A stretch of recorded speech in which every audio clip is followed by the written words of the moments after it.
Om Shanti. Good morning. 14 फरवरी 2024 की मुरली। बाबा हम बच्चों से कह रहे हैं, मीठे बच्चे अंतर्मुखी हो, अपने कल्याण का ख्याल करो। घूमने फिरने जाते हो तो एकांत में विचार सागर मंथन करो। अपने से पूछो, हम सदा हर्षित रहते हैं? बाबा हम बच्चों से प्रश्न पूछ रहे हैं। रहमदिल बाप के बच्चों को अपने पर कौन सा रहम करना चाहिए? उत्तर है बाबा का, जैसे बाप को रहम पड़ता है कि मेरे बच्चे कांटे से फूल बने।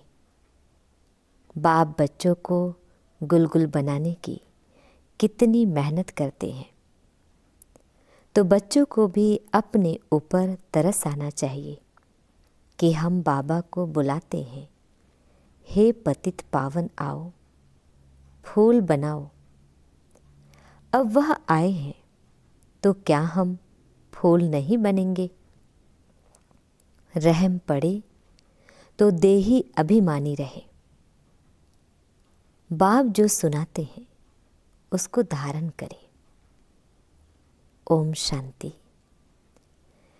यह तो बच्चे समझते हैं, यह बाप भी है, टीचर भी है, सद्गुरु भी है। तो बाप बच्चों से पूछते हैं कि तुम यहाँ जब आते हो तो इन लक्ष्मी नारायण के और सीढ़ी के चित्र को देखते हो। जब दोनों को देखा जाता है तो एम ऑब्जेक्ट और सारा चक्र बुद्धि में आ जाता है कि हम देवता बनकर फिर ऐसे सीढ़ी उतरते आए हैं। यह ज्ञान तुम बच्चों को ही मिलता है। तुम हो स्टूडेंट। एम ऑब्जेक्ट सामने खड़ा है।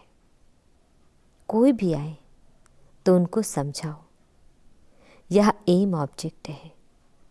इस पढ़ाई से यह देवी देवता जाकर बनते हैं, फिर 84 जन्म की सीढ़ी उतरते हैं, फिर रिपीट करना है। बहुत इजी नॉलेज है, फिर भी पढ़ते पढ़ते नापास क्यों हो पड़ते हैं? उस जिस्मानी पढ़ाई से भी यह ईश्वरीय पढ़ाई बिल्कुल सहज है। एम ऑब्जेक्ट और 84 जन्मों का चक्र बिल्कुल सामने खड़ा है। यह दोनों चित्र विजिटिंग रूम में भी होने चाहिए। सर्विस करने के लिए सर्विस का हथियार भी चाहिए। सारा ज्ञान इसमें ही है। यह पुरुषार्थ भी हम अभी करते हैं।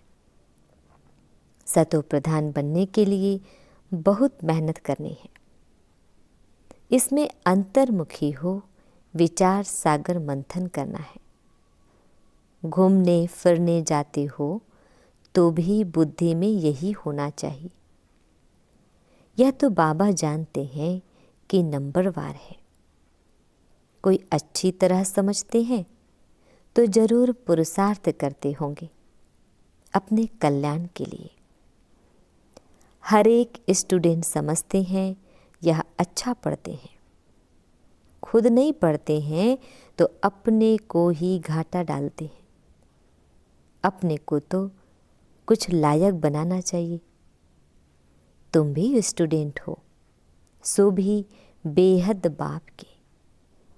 यह ब्रह्मा भी पढ़ते हैं। यह लक्ष्मी नारायण है मर्तबा और सीढ़ी है 84 जन्मों के चक्र की। यह पहले नंबर का जन्म, यह लास्ट नंबर का जन्म। तुम देवता बनते हो। अंदर आने से ही सामने एम ऑब्जेक्ट और सीढ़ी पर समझाओ। रोज आकर इनके सामने बैठो तो स्मृति आए। तुम्हारी बुद्धि में है कि बेहद का बाप हमको समझा रहे हैं। सारे चक्र का ज्ञान तुम्हारी बुद्धि में भरपूर है, तो कितना हर्षित रहना चाहिए। अपने से पूछना चाहिए कि हमारी वह अवस्था क्यों नहीं रहती। क्या कारण है जो हर्षित रहने में रोला पड़ता है। जो चित्र बनाते हैं उन्हों की बुद्धि में भी होगा कि यह हमारा भविष्य पद है, यह हमारी एम ऑब्जेक्ट है और यह 84 का चक्र है। गायन भी है, सहज राजयोग। सो तो बाबा रोज समझाते रहते हैं कि तुम बेहद बाप के बच्चे हो तो स्वर्ग का वर्षा जरूर लेना चाहिए। और सारे चक्र का भी राज समझाया है तो जरूर वह याद करना पड़े। और फिर बातचीत करने के मैनर्स भी अच्छे चाहिए, चलन बहुत अच्छी चाहिए। चलते फिरते काम काज करते बुद्धि में सिर्फ यही रहे कि हम बाप के पास पढ़ने के लिए आए हैं। यह ज्ञान ही तुमको साथ ले जाना है। पढ़ाई तो सहज है, परंतु अगर पूरी रीति नहीं पढ़ेंगे तो टीचर को जरूर यह ख्याल रहेगा कि अगर क्लास में बहुत डल बच्चे होंगे तो हमारा नाम बदनाम होगा, इजाफा नहीं मिलेगा, गवर्नमेंट कुछ नहीं देगी। यह भी स्कूल है ना, इसमें इजाफा आदि की बात नहीं, फिर भी पुरुषार्थ तो कराया जाता है ना। चलन को सुधारो, दैवी गुण धारण करो, कैरेक्टर अच्छे चाहिए। बाप तो तुम्हारे कल्याण के लिए आए, परंतु बाप की श्रीमत पर चल नहीं सकते। श्रीमत कहे यहाँ जाओ तो जाएंगे नहीं, कहेंगे यहाँ गर्मी है, यहाँ ठंडी है। बाप को पहचानते नहीं कि कौन हमको कहते हैं। यह साधारण रथ ही बुद्धि में आता है, वह बाप बुद्धि में आता ही नहीं है। बड़े राजाओं का कितना सबको डर रहता है, बड़ी अथॉरिटी होती है। यहाँ तो बाप कहते हैं मैं गरीब निवाज हूँ, मुझ रचता और रचना के आदि मध्य अंत को कोई नहीं जानते हैं। कितने ढेर मनुष्य हैं, कैसी कैसी बातें करते हैं, क्या क्या बोलते हैं। भगवान क्या चीज होती है यह भी जानते नहीं। वंडर है ना। बाप कहते हैं मैं साधारण तन में आकर अपना और रचना के आदि मध्य अंत का परिचय देता हूँ। 84 की यह सीढ़ी कितनी क्लियर है। बाप कहते हैं मैंने तुमको यह बनाया था, अब फिर बना रहा हूँ। तुम पारस बुद्धि थे, फिर तुमको पत्थर बुद्धि किसने बनाया। आधा कल्प रावण राज्य में तुम गिरते ही आते हो। अब तुमको तमो प्रधान से सतो प्रधान जरूर बनना है। विवेक भी कहता है बाप है ही सत्य, वह जरूर सत्य ही बताएंगे। यह ब्रह्मा भी पढ़ते हैं, तुम भी पढ़ते हो। यह कहते हैं मैं भी स्टूडेंट हूँ, पढ़ाई पर अटेंशन देता हूँ। एक्यूरेट कर्मातीत अवस्था तो अभी बनी नहीं है। ऐसा कौन होगा जो इतना उच्च पद पाने के लिए पढ़ाई पर ध्यान नहीं देगा। सब कहेंगे ऐसा पद तो जरूर पाना चाहिए। बाप के हम बच्चे हैं तो जरूर मालिक होने चाहिए। बाकी पढ़ाई में उतराई चढ़ाई तो होती ही है। अब तुमको एकदम ज्ञान का तंत्र माना सार मिला है। शुरू में तो पुराना ही ज्ञान था, धीरे धीरे तुम समझते ही आए हो। अभी समझते हैं ज्ञान तो सचमुच अभी हमको मिलता है। बाप भी कहते हैं आज मैं तुमको गुह्य गुह्य बातें सुनाता हूँ। फट से तो कोई जीवन मुक्ति पा नहीं सकता, सारा ज्ञान उठा नहीं सकता। पहले यह सीढ़ी का चित्र थोड़े ही था,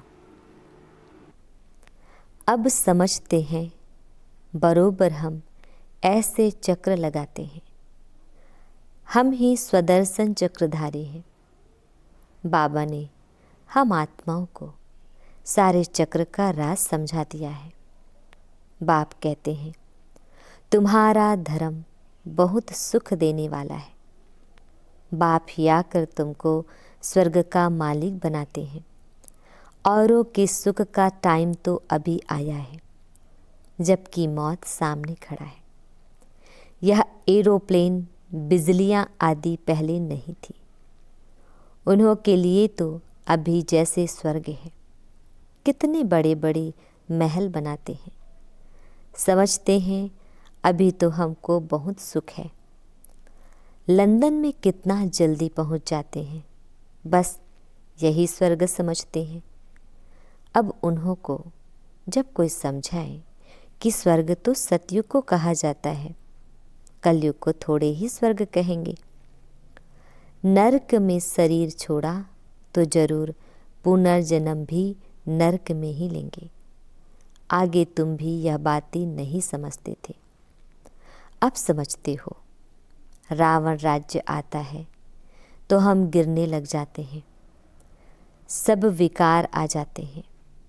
अभी तुमको सारा ज्ञान मिला है तो चलन आदि भी बहुत रॉयल होनी चाहिए। अभी तुम सतयुग से भी जास्ती वैल्यूबल हो। बाप जो ज्ञान का सागर है, वह सारा ज्ञान अभी देते हैं।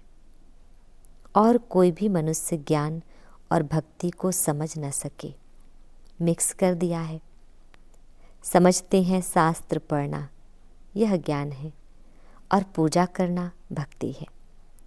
तो अब बाप गुलगुल बनाने के लिए कितनी मेहनत करते हैं। बच्चों को भी तरस आना चाहिए कि हम बाबा को बुलाते हैं, पतितों को आकर पावन बनाओ, फूल बनाओ।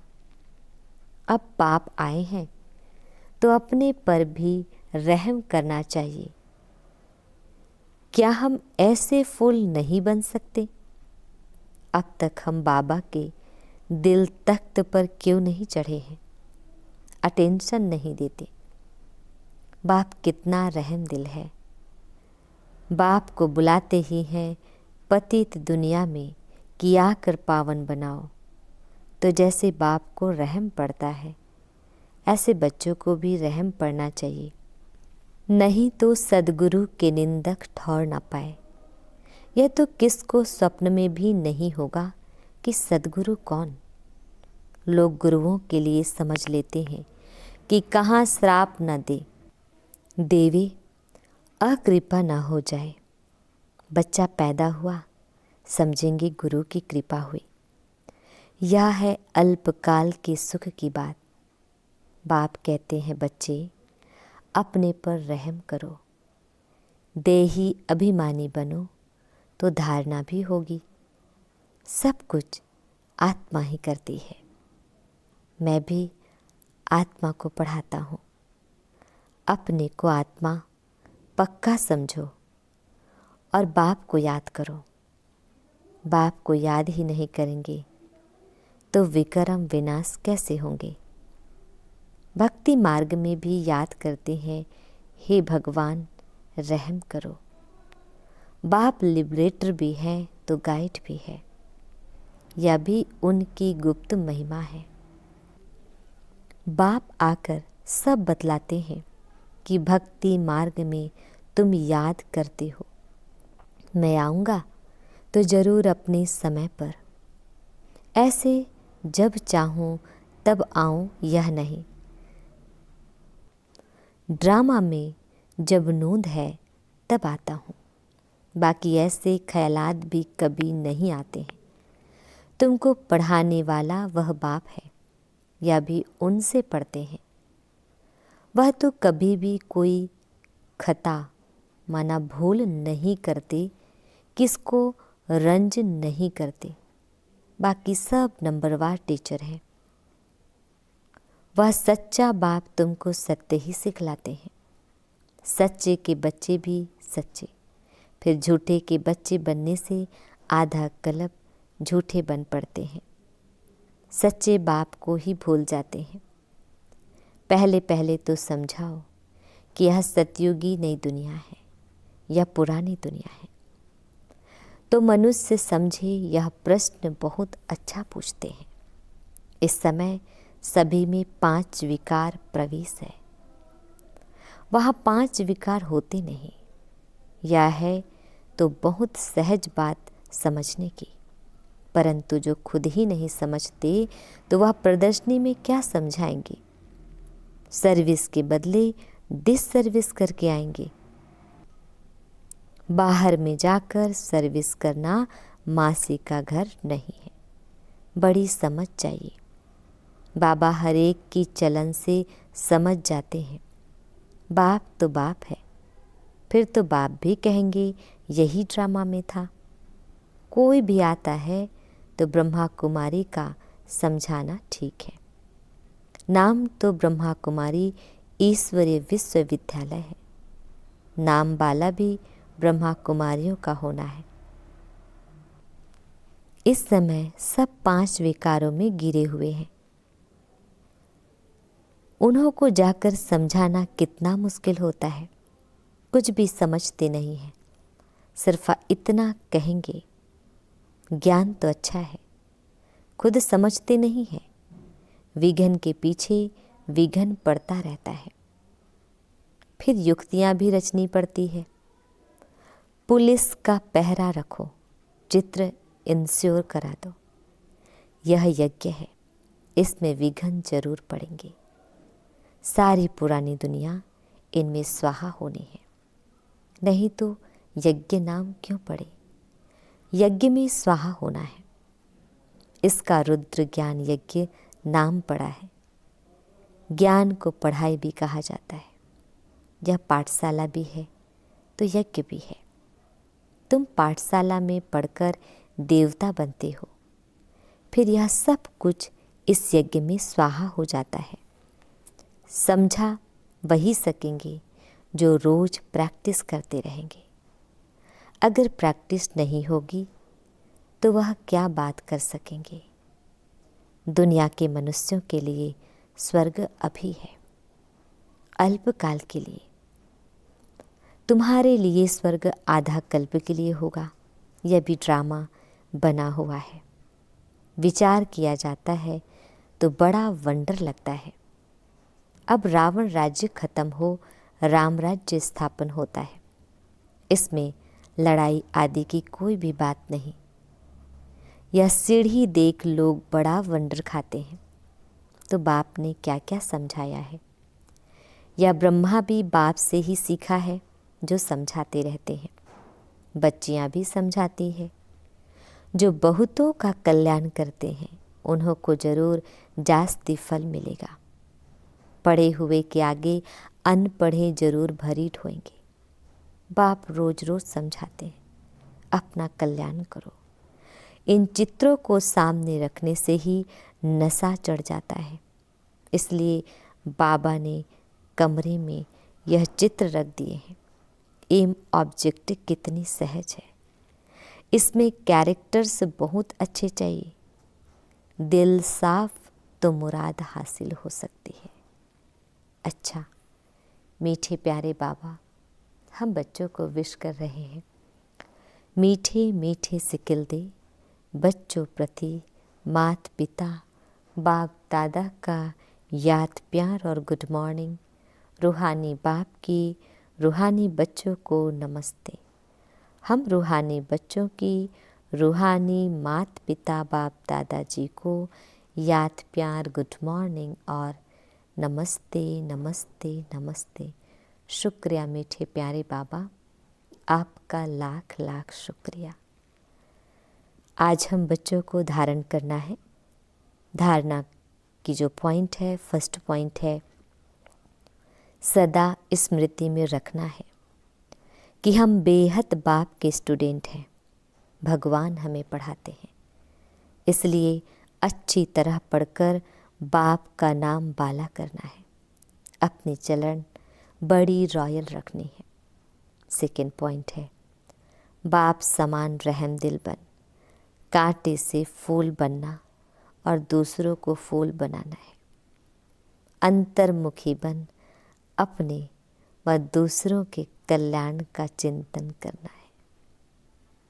बाबा हम बच्चों को वरदान दे रहे हैं, हलचल में दिल शिकस्त होने के बजाय बड़ी दिल रखने वाले हिम्मतवान भव। डिटेल है, कभी भी कोई शारीरिक बीमारी हो, मन का तूफान हो, धन में या प्रवृत्ति में हलचल हो, सेवा में हलचल हो, उस हलचल में दिल शिकस्त नहीं बनो, बड़ी दिल वाले बनो। जब हिसाब किताब आ गया, दर्द आ गया, तो उसे सोच सोच कर दिल शिकस्त बन बढ़ाओ नहीं, हिम्मत वाले बनो। ऐसे नहीं सोचो हाय क्या करूं, हिम्मत नहीं हारो, हिम्मतवान बनो तो बाप की मदद स्वतः मिलेगी। स्लोगन, किसी की कमजोरी को देखने की आंखें बंद कर मन को अंतर्मुखी बनाओ। किसी की कमजोरी को देखने की आंखें बंद कर मन को अंतर्मुखी बनाओ। ओम शांति।